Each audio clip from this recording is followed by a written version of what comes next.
From what you're saying, just a couple of questions flow out. One, travel bans. WHO, I heard Dr. Tedros suggest that WHO was against travel bans. Is that something that WHO firmly believes in, that travel bans are a bad idea at the moment? So what we've said is that you need to take a risk-based and a comprehensive approach to reducing the risk, because what countries want is you want to reduce the risk of importation of Omicron.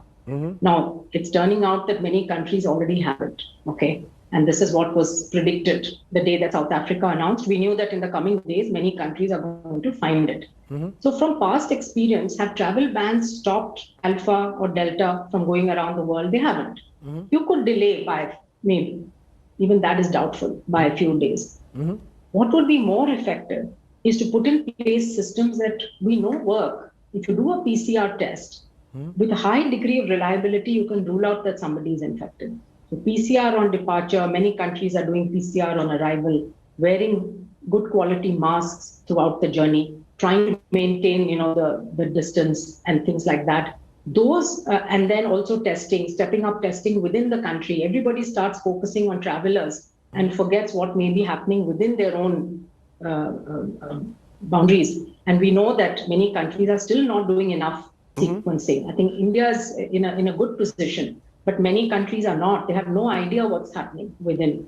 So those are more important, stepping up testing, making sure that you do strategic genomic surveillance, making sure that drugs are available, making sure that the vulnerable groups are vaccinated with 2 doses of the vaccine, really making sure every individual has their second dose, and then making sure that you have your hospitals ready, oxygen, etc., in case there is a surge and a need for that. So it's preparing.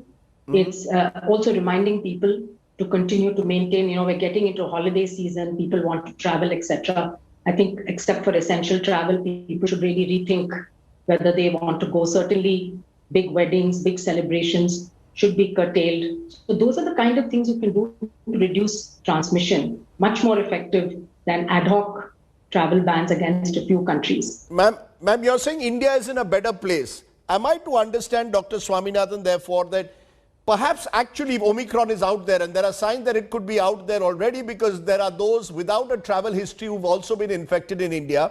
It's actually a good sign, because you could actually have people with mild symptoms out there getting the necessary antibodies and building towards herd immunity. Is that the way to look for India with Omicron, given that we don't have a large number of Delta cases at the moment, unlike Europe? Is India therefore in a better place, or should we be worried, particularly because, as you said, there are people who are getting reinfected, at least in South Africa? Should that be a cause of worry? So I think India is in a better place for a couple of reasons. One is because of the very big Delta surge earlier in 21. We have quite a large proportion of the population exposed with some amount of natural immunity.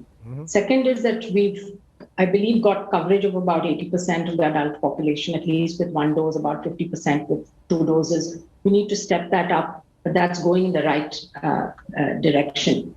And thirdly, we've got this network of genomic surveillance centers, the INSACOG, that is actually expanding its work even further, and that will give us an idea of what variants are circulating.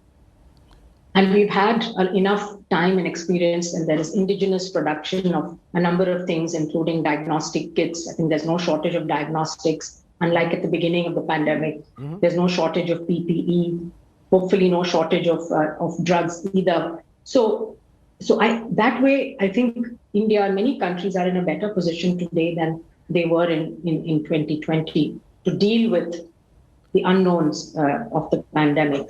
But I wouldn't go so far as to say that Omicron is already circulating and it's mild.